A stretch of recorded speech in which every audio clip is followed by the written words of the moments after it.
All right. Let's see here. All right. My assignment was to discuss the major themes and connections between the Iliad and the Odyssey. And not just me, I have a special guest.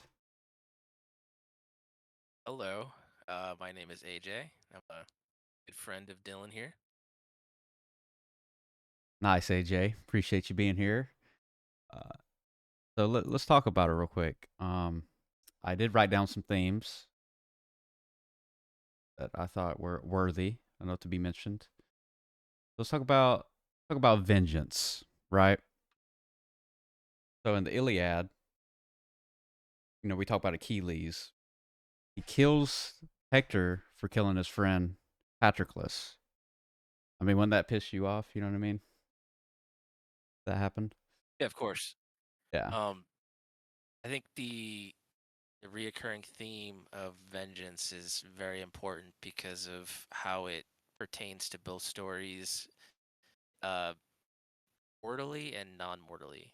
You have the human aspect of Achilles, his lust for vengeance, and then you have the divine aspects of it in the Odyssey in terms of Poseidon, right? Mm-hmm. Um, one of the major, actually, pretty much the reason why the Odyssey takes place is uh, Odysseus essentially deceiving and injuring uh, the offspring of Poseidon, uh, the Cyclops Polyphemus. So, in that aspect, you have a slighted god that actually exacts his revenge on Odysseus and causes all these hardships to essentially take place. Oh, absolutely. Yeah. Odysseus goes through a lot of struggle to return home. Um, so another theme is love, and going back to the Iliad, it was the wars fought over Helen being kidnapped, right? That basically fueled the Yeah. war to happen. And then yeah, and then from the Odyssey, love is basically he misses his kingdom, his wife, his son, his friends, and that basically, he Yeah. wants to get back home and motivates him to return back to his family. Yeah, love is a crucial theme in the Odyssey because it's kind of his um driving force into essentially persevering through all these hardships, right? He Mm-hmm. wants to return home, he wants to return to his wife through all these ordeals, and he kind of never loses sight of it, although missteps occur. Yeah. What's also important to note too is the perversion of love. I want to talk about that because one of the major side steps that occurs with Odysseus is the Greek nymph name is Calypso, Yeah, and Calypso. she essentially falls in love with Odysseus, He wanted and him to stay. Yeah. yeah, she wanted him to stay and Yeah. essentially be his or her immortal husband, right? And Mm-hmm. actually stays there for quite a long time. I think it's around 7 years they mentioned in the poem, Wow. Yeah. and it's through that like perversion of love that it's only prolongs his journey back to his true love. Yeah. Very well said. Yeah. Um, I have another theme. The hero's journey. We all know it, right? Everybody just goes on this big adventure, right? Yeah, the hero's journey is essentially one of the most used literary themes in probably the past 100 years or so.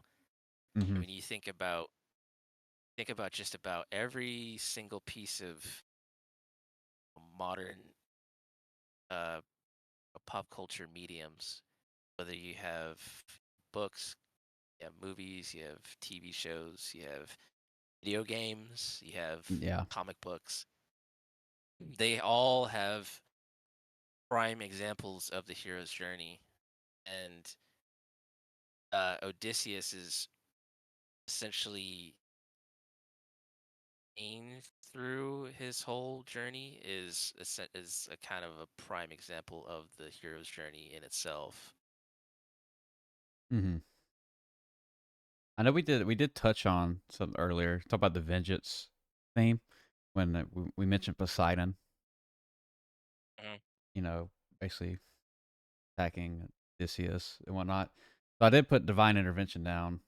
So for the Iliad, I put Zeus because he was basically toying with each side. It seemed like he would be destroying ships, and he wanted like one side to win, then this side to win. Kept flip flopping. Then Yeah, yeah. I think in the mythology period, the Olympians are they're very self-centered and they're very self-serving. Um, Mm-hmm. they very much pay favor to those who pay favor to them in terms of mortals. So you see that in Iliad, Zeus essentially kind of plucking the strings of both sides, Yeah. um, laying laying the fates of the mortals that they essentially see as their subordinates, and you see that in the same in the Odyssey. Like I said, referring to Poseidon essentially exacting his revenge with Odysseus is just another example of a slighted god that Mm-hmm. wants to essentially, I wouldn't say like assert their dominance, but it's just more so the fact that they can. Yeah. Nice. Okay.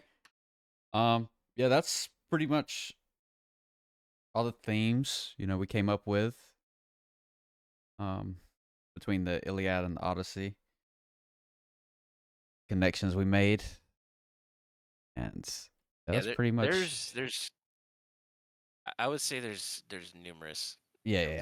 there's a large number of things, but these are just a few examples that kind of pay favor to both sides and also kind of have relations to temporary uh, mediums. Mm-hmm. Yeah, well, that's pretty much what we got for you guys. Thank you, AJ, for being a part of the podcast. Of course. Thanks, Dylan. We'll see you later.